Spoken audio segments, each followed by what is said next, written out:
गुड़गांव की सड़कों पे नमाज पढ़ने का सामूहिक ड्रामा चला। वोट की बीमारी और सत्ता में बने रहने की बीमारी जिन लोगों को होती है वो डिसीजन ऐसे नहीं लेते हैं। इसलिए उन लोगों के डिसीजन को आप कैसे इन्फ्लुएंस कर सकते हैं, यह ताकत आपके पास है। लगातार सड़कों पे नमाज पढ़ी जा रही थी। सरकार को बताएं, सरकार कोई कान ही नहीं देने को तैयार थी। सरकार जो आपकी अपनी है उसे आप बहुत अपना समझते हैं, उसको भी धमकाने की जरूरत होती है। सामूहिक उस नमाज के खिलाफ एक मूवमेंट चला और पूछा नहीं, मैंने इसलिए कहा समाज फिर यह नहीं पूछता है कि कानून के तहत हटेंगे कि नहीं हटेंगे। ऐसा लाठी चार्ज लोगों ने किया, नमाज पढ़ने वाले अभी तक नमाज में सोए हुए हैं। सरकार को लगा तो फौरन सरकार ने कहा कानून के हिसाब से अब हरियाणा की सड़कों पे कोई नमाज नहीं पढ़ेगा।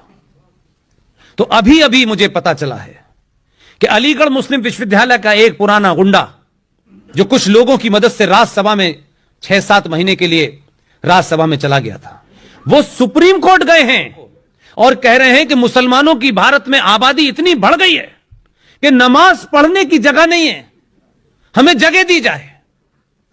अभी सुप्रीम कोर्ट के पास है, अब सुप्रीम कोर्ट क्या देगी तो आपको भी पता है। लेकिन कुछ लोग गुंडागर्दी करेंगे, फिर उस गुंडागर्दी को लिजिटिमाइज करना चाहेंगे।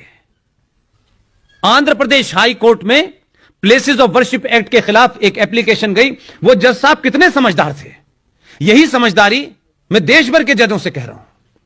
उन्होंने ये जानते हुए कि वो इसको एंटरटेन नहीं कर सकते, लेकिन मुझे और आपको बताने के लिए उन्होंने वो पिटीशन एक्सेप्ट कर ली, उसकी सुनवाई की। उन्होंने कहा कि मैं भारत में जो पार्लियामेंट में कानून बना है प्लेसेस ऑफ वर्शिप एक्ट का, इसके तहत मैं सुन नहीं सकता, लेकिन मैं जानना चाहता हूं है क्या ये आंध्र प्रदेश के। और उस पूरी सुनवाई के बाद में, क्योंकि सुनवाई होनी नहीं थी, अपने तमाम लोगों से पूरी detail निकलवाई। Andhra Pradesh high court के जज का यह ऑब्जर्वेशन है जो लिखित में है। उन्होंने कहा कि भारत की टोटल लैंड, उस पे सबसे बड़ा कब्जा रेलवे का है, दूसरे नंबर पर डिफेंस का है, तीसरे पे वक्फ बोर्ड का है। और ये 90 करोड़ हिंदुस्तानी हिंदू भारत माता की जय का नारा लगा रहा है। वो ये चाहते हैं कि आप ये नारा लगाएं ताकि हर जो हिंदू सोया हुआ है वो और सो जाए कि भारत माता तो जिंदाबाद है, तो फिर कुछ होना ही नहीं है। इस भारत माता पे 90 करोड़ लोगों की गिनती में चौथा स्थान भी नहीं आ रहा। आप 100-100 गज के प्लॉट खरीद के 5-5 गज आगे पीछे सगे भाइयों में झगड़ा हो जाए, महीनों सालों एक दूसरे का कत्ल कर देते हैं, जाति के नाम पे कर देते हैं, लेकिन आपका सब कुछ जा चुका है, लेकिन तब भी आप भारत माता की जय का नारा लगा रहे हैं। इसी देश के अंदर 2011 का सेंसस है। हम किसी ऐसी बात को जानने नहीं चाहते। मैं तो पिछले 25 साल जब तक पत्रकारिता में रहा, मैं सोचता था मुद्दे क्या होते हैं इस देश में यार। किसी मैंने हिंदूवादी को नहीं देखा कि वो ये मुद्दे बनाए, क्योंकि वो खुद ही इंटरेस्टेड नहीं है तो नेता क्यों इंटरेस्टेड होगा। नेता जानता है रात को बंटवा दो सुबह वोट मिल जाएगा, उसने हमारी कीमत इतनी लगाई है।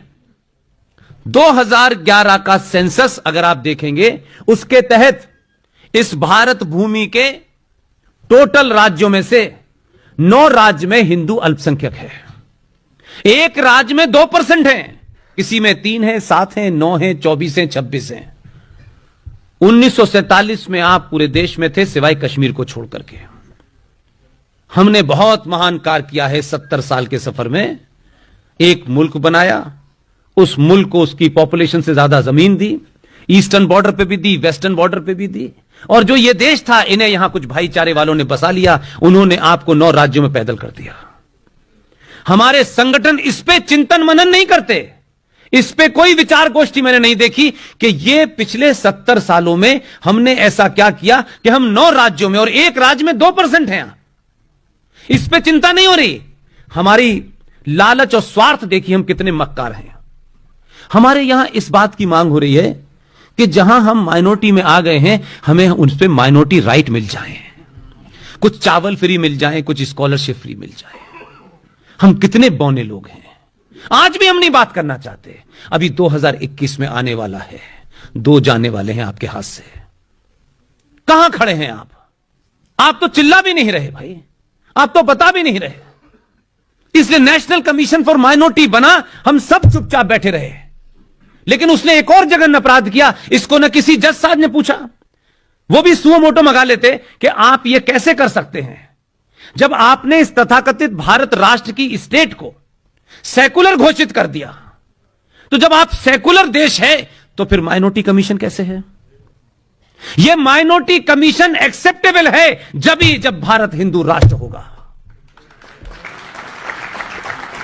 जब यह हिंदू राष्ट्र नहीं है तो फिर इसमें अल्पसंख्यक आयोग क्यों है? सच्चर कमीशन क्यों है? फिर इस देश में माइनॉरिटी मिनिस्ट्री क्यों है? लेकिन नेशनल कमीशन फॉर माइनॉरिटी के तहत भारत के अंदर एक केंद्र सरकार के अंदर जो नेशनल कमीशन फॉर माइनॉरिटी है उसका एक बजट है। यहां तक भी मान लीजिए, मैं दूसरा जघन्य अपराध बता रहा हूं क्या हुआ है।